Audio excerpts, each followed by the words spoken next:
Bapak, Ibu, saudara-saudari yang terkasih, Shalom. Shalom. Merdeka. Merdeka lebih kuat dari Shalom.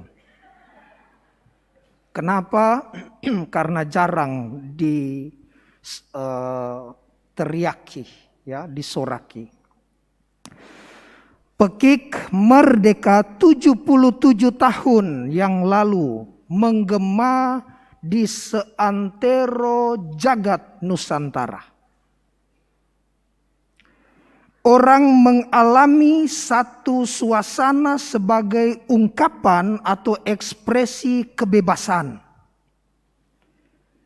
Bebas bukan saja dari penjajahan bangsa asing, tetapi juga merujuk pada kebebasan setiap individu, setiap orang yang harus bebas, yang harus merdeka, sederajat, sama, memiliki hak dengan orang lain. Dan setelahnya mulailah Indonesia menggores tinta kemerdekaan. Mulailah Indonesia menata bangsa yang merdeka, yang memiliki pemerintah yang otonom, diakui oleh bangsa-bangsa lain menurut hukum internasional. Dalam Injil hari ini, Yesus mengakui pemerintahan Romawi, Kaisar sesuai hukum Romawi. Hal mana diawali dengan pertanyaan jebakan dari orang-orang Farisi yang berunding dan menyuruh murid-muridnya pergi bersama murid-murid atau orang-orang Herodian menjebak Yesus dengan satu pertanyaan perihal kewajiban membayar pajak kepada Kaisar, boleh atau tidak. Katakanlah kepada kami pendapatmu. Bolehkah membayar pajak kepada Kaisar atau tidak?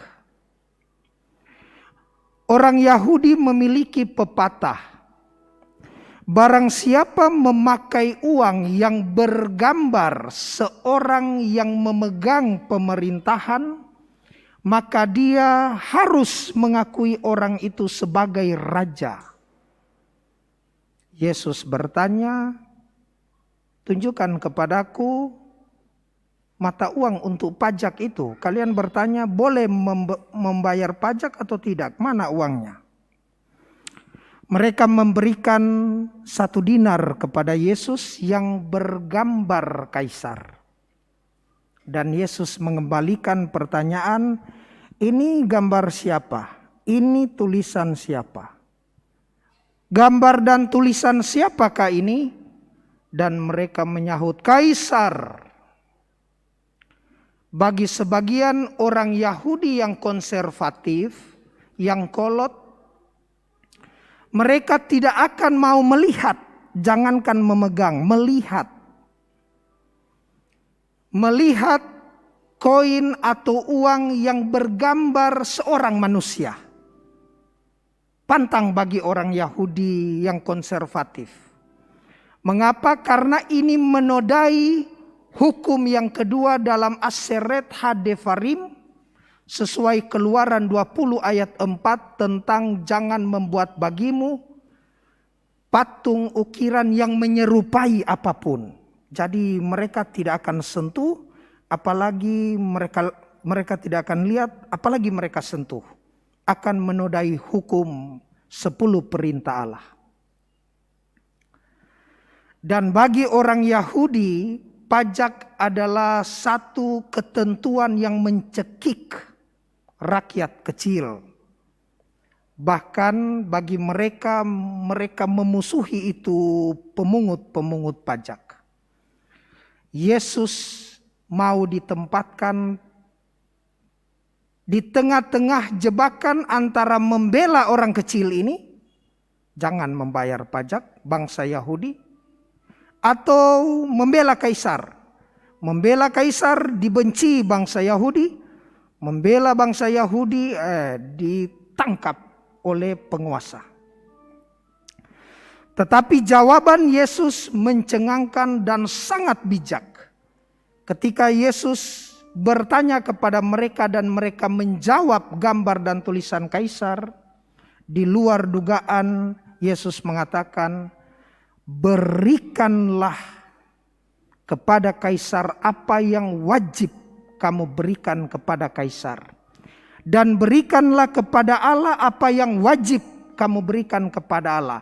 Berikanlah dalam bahasa aslinya diterjemahkan sebagai mengembalikan sesuatu kepada orang yang memiliki sesuatu itu. Jadi kalau itu uang milik kaisar diberikan kepada kaisar, dan kalau itu anugerah Allah dikembalikan kepada Allah. Saudara-saudariku yang terkasih dalam Tuhan, dalam bacaan kedua, Petrus menegaskan kepada kita, tunduklah kepada semua lembaga manusia, baik kepada raja sebagai pemegang kekuasaan tertinggi. Tadi dalam buku ini, buku bacaan yang dibaca, raja diterjemahkan sebagai kepala negara, maupun kepada wali-wali yang ditetapkannya untuk menghukum orang-orang yang berbuat jahat dan untuk mengganjar orang-orang yang berbuat baik. Saudara-saudari yang terkasih, kita harus tunduk kepada penguasa. Dikatakan demi Allah, Petrus bilang, saudara-saudaraku yang terkasih, demi Allah, tunduklah kepada semua lembaga manusia. Jadi ketaatan tunduknya kita kepada pemerintah dan penguasa karena dikehendaki oleh Allah. Menarik, sehingga tidak ada orang Katolik yang begitu marah, jengkel sehingga tidak mau bayar pajak. Ada deh pajak ini, sedikit lagi pajak. Petugas pajak muncul, saya seperti lihat kuntilanak.